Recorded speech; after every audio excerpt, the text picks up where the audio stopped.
Hello, thanks for joining me, astrologer Patrick Arundell, for your in-depth horoscope forecast for week commencing the 12th of August for the Sun or the Ascendant. If you've yet to subscribe to my channel, I'd be honoured if you did so now.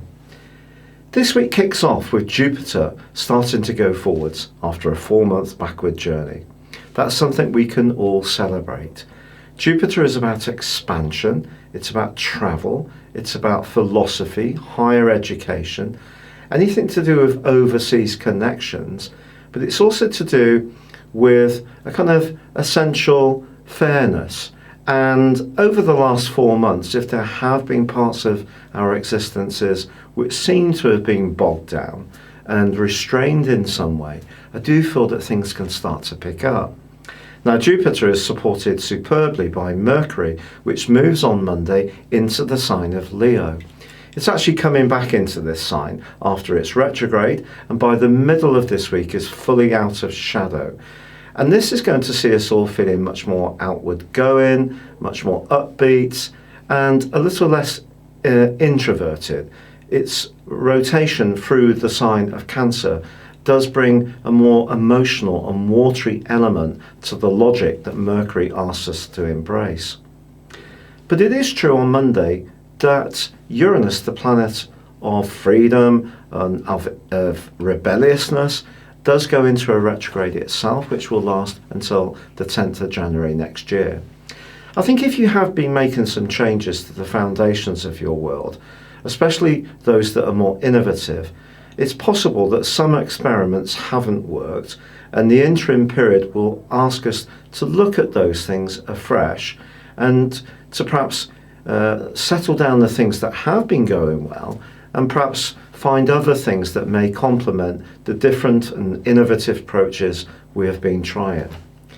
But this is a week when there is also a full moon, and this full moon occurs in the friendly democratic sign of Aquarius. But with the Sun and Venus still in a glorious alliance all through this week, I think really what the Aquarius full moon is asking us to do is just apply a little bit of detachment to the things that we do feel passionate about, or the relationships that are really engaging our thinking, or perhaps it's a romance or a creative strand. It's about balancing, toggling between what's good for us as individuals and what we need to do to connect with other people. So if we get too caught up in our own agendas, that won't necessarily be such a good thing. Now, Mars is going to be leaving the sign of Leo this week and making its way into the sign of Virgo, where it's going to be through to the 3rd of October. Now, Mars moving into Virgo is an interesting one because Mars is about I, and it's certainly been emphasising that in its transit over the last 6 weeks through Leo. In the sign of Virgo, it's more to do with virtuousness, and it's therefore more about what we can do for others, being of service, but also making sure that we use the extra energy it gives us in an industrious, practical and productive way. So if we can get fitter, if we can sort out our diets a little bit more, if we can organise our existence to the point that they're working really superbly well, then we'll be surfing the energy of Mars really very successfully. So Mars in this area is a much more productive, practical and busy influence, not quite so social. But that social factor that has been so powerful in the heavens in recent weeks is still very, very strong this week. It is just finding that balance. But I think the combination of the Sun and Venus is glorious, and Jupiter going forwards is something that we can all savour. Your specific forecast, Taurus, continues to see your ruler forging a gorgeous alliance with the Sun. This has given you a particular appreciation of making your home zone or your emotional sector just as tranquil and beautiful as you can. It is true that reality can call on the back of the full moon.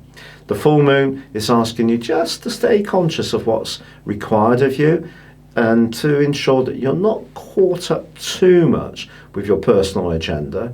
But with Uranus starting to go backwards in your sign, particularly if you're born right at the start of Taurus, I do feel that there could be some restlessness that you have been converting into opportunities by being a bit more independently minded, but maybe you're going to have to check those out between now and the early part of January next year to ensure that some of the things, the new things that you've been trying, actually do work for you for the longer term. But with Mars moving its way into your 5th solar house as this week draws to a close, that's magnificent. It's preparing you for what's going to be later in August and in September, an absolutely delicious period of self-expression. But for now, you are still going to be mainly focused on making sure that the foundations, the emotional part of your life, your sense of security, be it physical or emotional, are really reinforced well. If you'd like to know more about personal astrology based on your time, date and place of birth, please click on the link beneath this video and visit my chart store. If you buy a character analysis and a forecast, I do give a 30% discount, or you can choose to have a one-to-one personal consultation with me. But for now, good luck and goodbye.